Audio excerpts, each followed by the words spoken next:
Welcome to Bedtime Story ASMR. Today we are going to continue our last bedtime story. We want to know what happens to Professor. I wish you can sleep well. Okay, let's start. Do you remember where were we? I do. So don't afraid. Just try to sleep and listen to my voice. His death sentence came in the summer of 1994. Looking back, Morrie knew something bad was coming long before that. He knew it the day he gave up dancing. He had always been a dancer, my old professor. The music didn't matter. Rock and roll, big band, the blues. He loved them all. He would close his eyes and with a blissful smile begin to move to his own sense of rhythm. It wasn't always pretty, but then he didn't worry about a partner. Morrie danced by himself. He used to go to this church in Harvard Square every Wednesday night for something called Dance Free.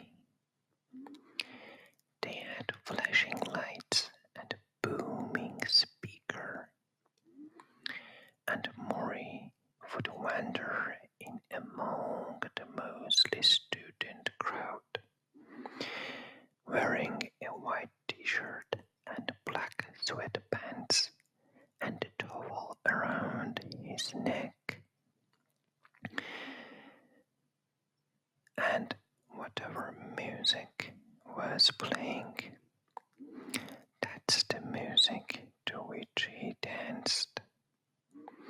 He would do the Lindy to Jimi Hendrix. He twisted and twiddled.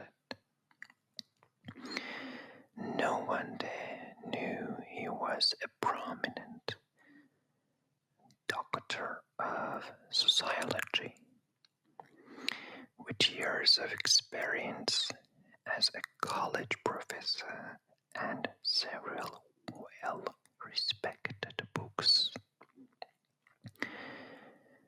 They just thought he was some old nut. Once he brought a tango tape and got them to play it over the speakers. Then he commanded the floor, shooting back and forth like some hot Latin lover. When he finished, everyone applauded. He could have stayed in that moment forever, but then the dancing stopped. He developed asthma in his 60s. His breathing became labored.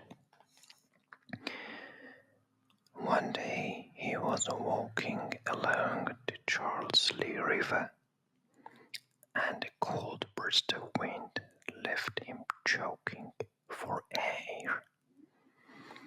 He was rushed to the hospital and injected with adrenaline.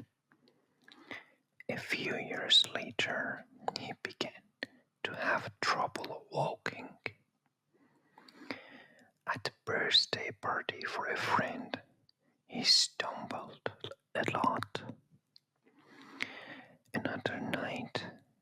he fell down the steps of a theater, starting a small crowd of people. "Give him air," someone yelled. He was in his 70s by this point, so they whispered "old age" and helped him to his feet. But Morrie, who was always more in touch with his insides than the rest of us, knew something else was wrong. This was more than old age. He was weary all the time. He had trouble sleeping. He dreamed he was dying. He began to see doctors, lots of them. They tested his blood. They tested his urines. They put a scope up his rear and looked inside his intestines. Finally, when nothing could be found, one doctor ordered a muscle biopsy.